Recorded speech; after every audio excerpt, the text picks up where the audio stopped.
Here, could you just briefly describe this idea of the magic loop that you wrote about?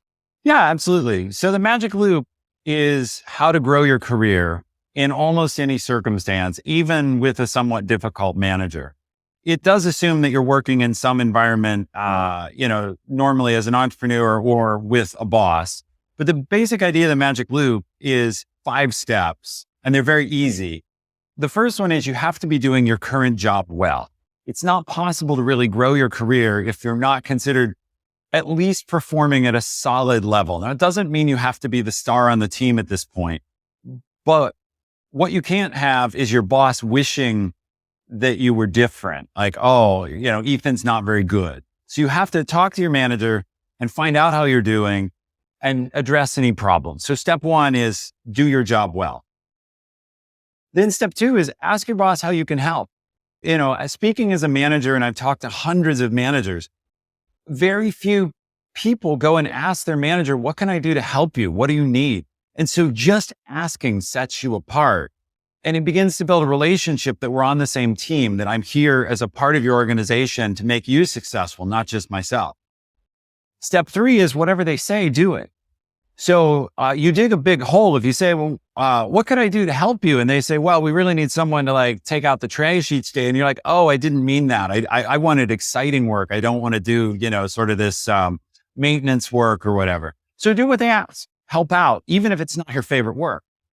Once you've done that though, and maybe you do that a couple times, the 4th step is where the magic comes in. You go back to your manager and say, hey, I'm really enjoying working with you. I'm wondering, is there some way I could help you that would also help me reach my goal? And whether that goal is to change roles or get a raise or get a promotion, you say, my goal is I'd really like to learn this new skill. Is there something you need that would also help me learn this new skill? And the reason this works is managers help those who help them. It's just human nature. We all do that. Generally, they're very open to meeting you halfway and saying, sure, I need this. We can rearrange it. We can find a way to meet your goals over time. Now, for step 4 to work, you do have to know what is your goal. So you have to be clear on what it is you want. Well, that part's up to you. And then step 5 is the easiest step of all. It's just repeat. So like lather, rinse, repeat with your shampoo. Step 5 is once you're working with your manager towards your goal and discussing where you're going and you're helping each other, the magic of the loop is just go around and around. So I called it the magic loop because I pioneered it with my audience a few years ago, and it worked so well that people were writing back in and saying, how do I turn this off? Like I'm in over my head now. My boss has asked me to do all these cool things and I feel like I can't catch up, and I've already been promoted once and I need time to digest it. And it just seemed like it worked like magic. It worked in almost every circumstance. There are, of course, exceptions where you have very exploitative managers who are like, oh, it's great you're working harder. Keep doing that. And they won't do anything for you. But those are rare. And then the purpose, it's to help you get satisfaction in your career. A lot of people are unhappy with their jobs. Many people want to move up a level or get paid more. Not everyone. Some people want to change what they're doing. They're bored. This is a path to all of that because it's forming a partnership with your leadership to say, look, I'll help you, but I need you also to help me. And most good managers are very open to that. When we were working on this, one of the pieces of feedback I had was, I feel like I could just tell my manager, hey, I want to grow in my career. What can we work on to help me get there? And your feedback was like, most managers are not that good and not that thoughtful about their employees' careers. Can you just talk a little bit about that? Because people may be hearing this and be like, why do I need to do this? This seems like a lot of work.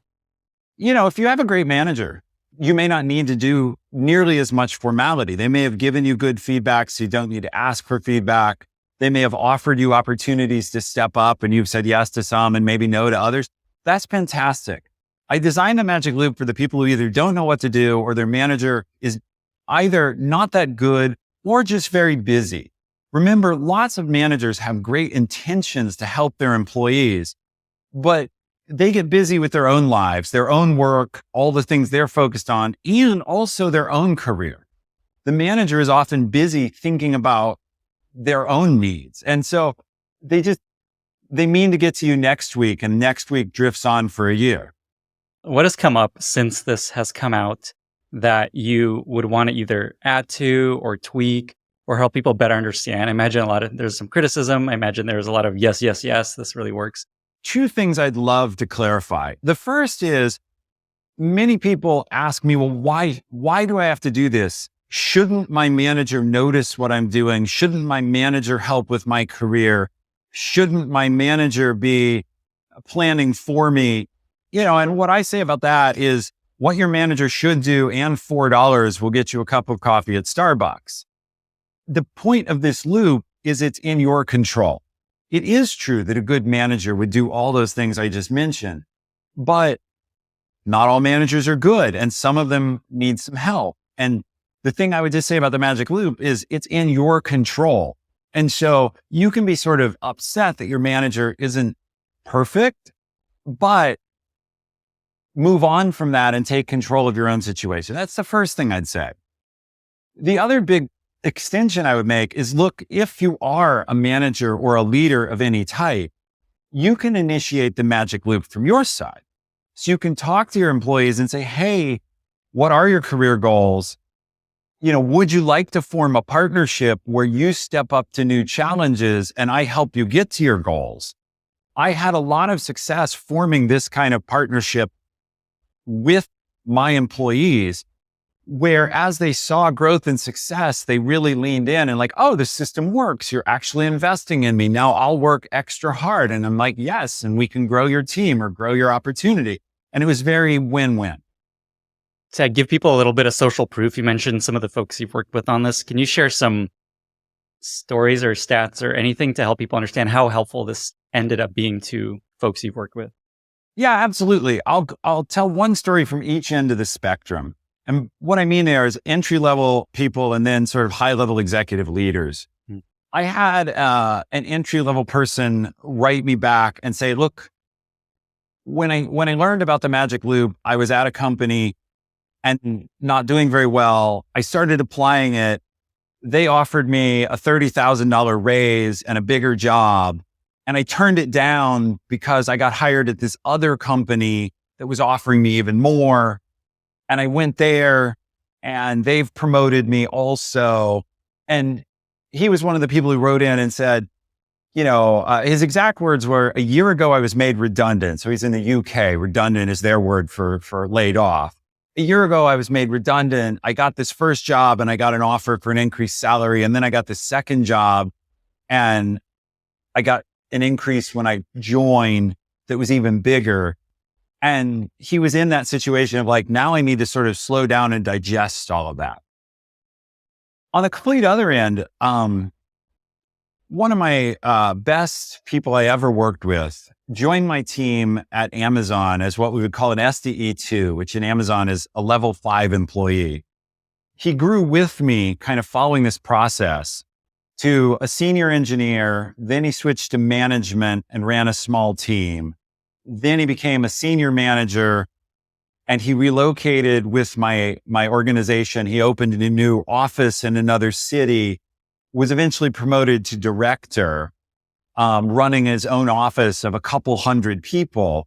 And this was over the course of about 8 years. He went from a mid-level engineer to an executive with a team of 800 people. We had this, now he was a very hard worker, but over this 8 years, we just saw all this progress. And then eventually he moved on. He founded his own startup, sold that, and now works as an executive vice president at one of the major sort of online banks.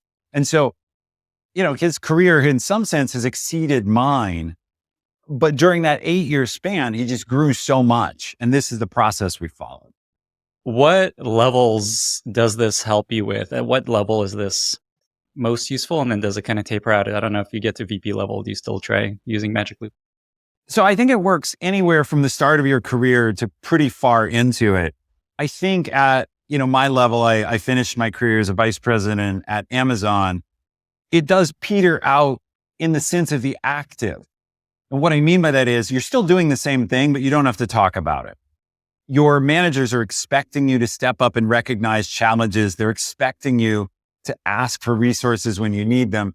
And you don't sort of have this level of explicit conversation around what can I help you with? They're expecting you to anticipate what's needed. So in the newsletter we did together, I wrote about how over time you go from asking your manager, how can I help, to suggesting to your manager, these are some things I see that seem like they need to be done.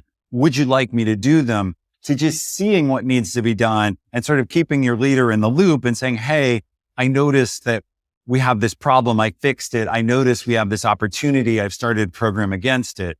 I think at the executive level, it's much more you being proactive and just sort of keeping your leader in the loop.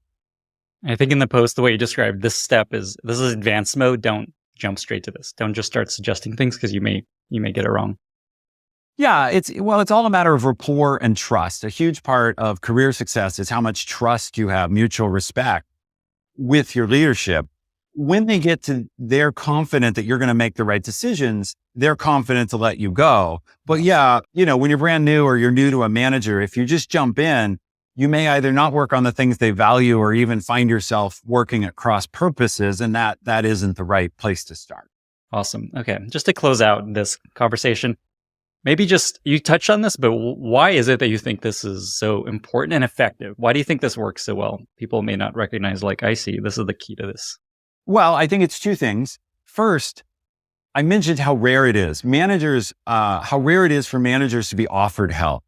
If you're a manager, you'll recognize this. If not, feel free to talk to any manager you know, whether your own or somebody else. Ask them how much they worry and how much they feel overwhelmed and wish someone would give them a hand. Management can be a lonely job because you feel like you're responsible for everything, so having an ally, it's just a huge weight off people's shoulders.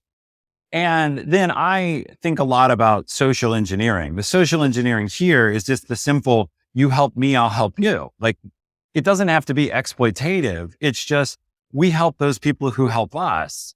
And that's built into sort of human survival. And I think this loop works so well because it's just leaning a little bit into that behavior. So many relationships with managers are oppositional. Oh, you tell me what to do. And I'm kind of like a kid in high school who's trying to figure out, how do I skip as many classes as possible and turn in as little homework and still get by with a D? That relationship won't build your career. Some people approach their jobs as, my goal is to do the least I can and still collect my paycheck. That's an approach if you're okay with like where you are. It's not what I coach though. I assume people want to grow. I think there's two really important elements of this that you haven't even mentioned necessarily that I think are part of the reason this works so well. One is this forces you and your manager to identify the gaps that are keeping you from the next level, which a lot of is it's often vague. And then you get to a performance review and then your manager's like, you're still not good on this and this and that. And you're like, you never told me that that's the things you're looking for me to get promoted. So I think there's this implicit, here's what you need to work on to get to the next level, which I think is part of step 4. And then you actually did touch on this, that it's important to share your goal to your manager. Here's what I want. I want to get promoted. A lot of times they don't know that. And you helping them understand, here's what I want, help me get there, it goes a long way. So there's a lot to this. Managers often fall into the trap. They chose to become managers. So they assume one of two things about you. They either assume that you want to keep doing exactly what you're doing forever, just maybe make a little more money. So you're an artist, you want to keep doing, you want to keep drawing forever. You're a lawyer, you want to keep writing contracts forever. Or they assume that, hey, I became a manager. I'm very proud of my career. That must be what you want. Mm-hmm. And these assumptions are natural, right? We tend to view by default that our path is great and everyone would want to be us. Now, of course, some good managers don't do that. But if you clarify and express your goals, you remove that ambiguity. Okay. So along the same lines of career progression, you work with a lot of senior manager types, kind of the level of L7, M1, M2-ish. And you shared with me that one of the most frustrating parts of their job in that specific portion of their careers, they get stuck at that level and they don't move up, and it becomes really annoying and they're not sure how to break out of that. What advice do you share with folks like that may be listening? Yeah. So it's common to get stuck there. And there are a few reasons for it. First, there are a lot of senior managers. If you think of your average director, they may have 6 to 8 reports. How many more directors are needed? So there's a choke point. Second, that choke point is worse in the current economy. In the past, maybe a lot of companies, Amazon, Google, Apple, et cetera, were growing very rapidly. And so it wasn't just you were waiting for some other director to leave. The teams were getting bigger. I experienced this at Amazon where over a 9-year period, I went from managing 6 people to 800. And so I went from a senior manager all the way to a vice president. And I describe I was, in some sense, just riding the elevator. Like the elevator was going up. And as long as I managed to stay on it, I was going to arrive at vice president. But the other thing that causes people to get stuck is the difference between a senior manager and a director is kind of how you lead and the work you're doing. And you can get as far as senior manager by being really strong in your function and being really good at getting things done. As a director, it becomes much more, and as a VP beyond that, it becomes much more about influence, coordination with others, and letting go of sort of being in all the details yourself. And so senior managers really have to change some behavior. I often reference the book by Marshall Goldsmith, What Got You Here Won't Get You There. Not only because it's a great book classically on this problem, but because the title tells the story. All the great traits that got you to this one level kind of won't get you to the next level where you're more expected to be thinking in strategic terms, thinking longer term. So to someone that may be in that role today and they're not moving up, is there anything they can do? This point about just like, there's no roles for you. Like there's only so much you can do there. Is the advice just like wait until an opportunity arrives? Is it run this magic loop until something happens? Is there anything you can do? I would be honest with people and say some patience is required. At this level, there is some notion of, do we need a director? Do we need a vice president? Do we have a challenge at that level that needs that person? And so promotions at this level, I often teach, have 2 components. The first component is, can I, Ethan, do that job? Am I qualified? Do I have the skills? But the second piece is, do we have such a job that needs that? However, there is a lot you can do. A lot is in your control. And what is in your control is to start practicing those next level skills. Start working with your leadership on, where can I take on a strategic project? How can I become more of an inventor? I teach some about how to sort of systematically be inventive. It's not pure magic. Edison said it's 1% inspiration and 99% perspiration. You can learn the 99% and the 1% isn't as hard then. So you start showing those next level traits. And as I describe it most succinctly, how do you make yourself the person who will be chosen out of the 8? And you can be chosen. There are several ways to move up. Your boss can leave or be let go. They can be promoted to another role. But another way is, I coach now, and I have several clients recently. I was just talking to a client yesterday. Her 2 peers were let go. They were all the same level. Her 2 peers were let go and she was given their teams. And, she expressed that her boss had been told, you have too many senior managers for the size of your organization. We need to do some change in the organization. Clean house and put all your people under the folks who have potential. Well, obviously she must be one of those people because she still has her job and has more people and more to do. And unfortunately, her peers are shopping for new employment. So be that person. And that's where the magic loop comes in. Be that person. You mentioned this word inventiveness, and I was just listening to Jeff Bezos on Lex Fridman. And I don't know if you heard this, but Jeff Bezos described himself most as an inventor, more than anything else that he does. Is that something that you think about? Is that influenced by Jeff Bezos in any way? That idea of being an inventor as a leader? I'll say a couple of things about that. First, I know you talked to my old boss, Bill Carr, who wrote Working Backwards. Yeah. What I don't know is if he shared with you that after he published it, he actually realized there was a better title. He wishes that he had called the book The Invention Machine. Because what Jeff was trying to do with Amazon was create the most inventive company, the company that would systematically out-invent others. And so while working backwards is a great title, Bill and Jeff think they should have called it the invention machine. When I joined Amazon, I did not think of myself as an inventor, but I saw that we had these leadership principles, think big and invent and simplify, that pushed on that. And I said, I'm in trouble. I don't know how to do this. And I sat down and thought about that. Like, what am I going to do? It seems like that's required. And I figured out how to become systematically inventive. So I now hold over 70 patents as one benchmark of inventiveness. And they were all created during my 15 years at Amazon. And the way I did that, inventiveness actually isn't that hard. I teach about this. And to invent systematically, first, you do need to be somewhat of an expert in whatever area you want to invent. So like Lenny, if you and I say, let's get together and we're going to invent cancer drugs.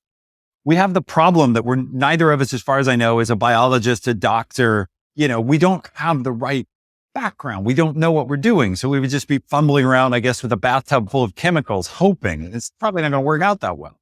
So you have to be something of a knowledgeable expert. But then the second thing people don't do is they don't spend dedicated time actually thinking. They feel like, oh, invention is just going to come to me. When I want to invent, I get away from all my devices.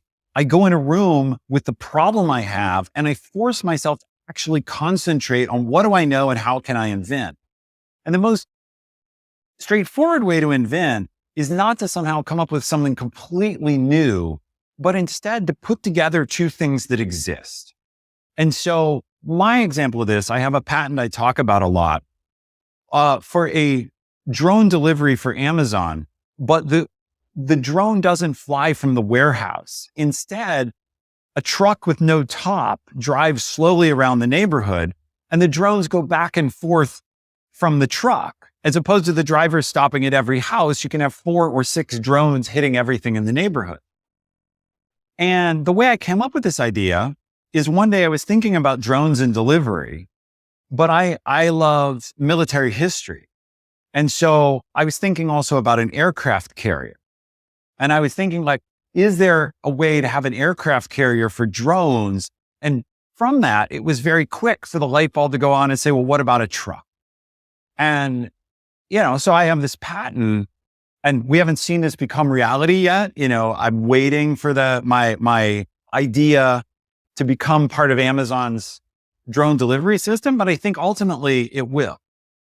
That is badass. I'm imagining returns come back to the truck. We're using that rope thing that just like captures them with that little hook. Yeah, well, there's no reason, same thing. When you want to return something, as opposed to taking it to the UPS store or whatever, you just put it on your porch and then on your phone, on your app, maybe you take a picture of it so that the drone can recognize the box, or you put it in a designated spot and you push a button and the drone takes your return away. Like, yes, there's no reason. Can't wait for that. Going back to the beginning of a career, or at least getting a job, what have you found is most helpful in standing out as a candidate when you're interviewing and just essentially getting hired? What advice do you have for people that may be going through an interview process right now? There's a lot of evidence that suggests that the number 1 and 2 factors in any interview are appearance and enthusiasm. And it doesn't mean you have to be beautiful, but, show up somewhere looking like you're interested in the job, not in your pajamas. And most importantly, be enthusiastic. People want to work with people that want to work with them. So if you seem very judgmental of the company and like you have to sell me on it, you're going to turn them off. I look at every interview of whether or not I really want this job. I might have decided I don't want the job. I still want the offer. And so I come to any interview I do leaned in and talking about how excited I am to be a part of this opportunity and what I know about the company. Beyond those cosmetics, the biggest thing I see, particularly at higher levels, is people talk about what they have done, but not why it mattered. They don't talk about the impact. See, a leader is not hiring someone to just do work. They're hiring someone because they have a problem or a need. And so if you can show them, look, here's the things I've done that have made a difference. Here's the things I've done that have helped my past employers where I've had an impact. So I didn't just do work. That makes you a worker. Someone who has an impact is more of a leader, and leader doesn't need to mean people manager, just a higher level, right? That I have done something that solved a big problem and here's how it changed the company or customer outlook. That's what I'm looking for in an interview is, are you bringing me an understanding of the business that shows you contributed to the business, or are you just telling me how hard you worked? Awesome. On that first piece, now that most interviews I imagine are over Zoom, in terms of enthusiasm and looking professional, is there anything you've found that people may not be thinking about in those two buckets? Oh yeah. Show the person full-time dedication. So unless you really don't have any choice, don't take an interview from a car, don't have your camera off. Eye contact is still a real thing. Body language is still a real thing. Gestures like I'm making now with my hands, they're part of your presentation. And so be fully present and try to project through the camera a little bit of, I'm excited to be a part of this and I appreciate the opportunity. I often tell people the best way to prep for an interview might be a good night's sleep and a pot of coffee. That being, fully engaged and energetic is a huge lever. Awesome. And I think basically the feedback there is don't over obsess with the content. There's a lot of value in just how you come across. Yeah, 100%. Along the lines of lessons, last question here, just what's something that you took away from the way you approached it that you should have changed or should have done differently that you've done differently since? Obviously, don't, you mentioned this idea of don't promise a date that you're not that certain you're going to hit. I guess, is there anything along those lines? I have two things here. First, Amazon loved in the past, they love surprise launches. They love the idea of we're going to be quiet, because basically it was a reaction, I think, to Microsoft, where they felt Microsoft always talked about what was coming and then pushed the dates back. And so there was this whole thing about vaporware. And Amazon wanted to be the other way, which is we won't say anything and then it will just be there. The problem I came to say is the biggest thing I learned with surprise launches is that you're surprised by what doesn't work. And so I shifted the approach to let's do a lot of beta testing. We always, even if others don't agree, fight and say, you're right, we're not going to have a surprise launch. Some of our beta testers, even if they sign NDAs, are going to leak.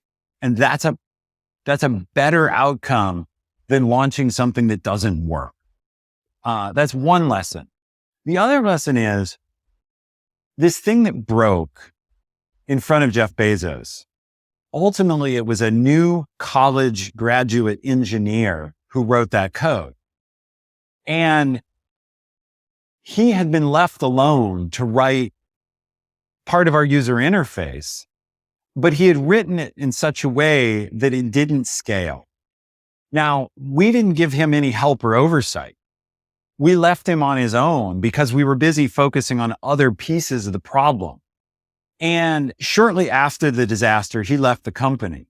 And the mistake I made was not reaching out to him and really reassuring him of yes, you wrote the bug, but that's not on you.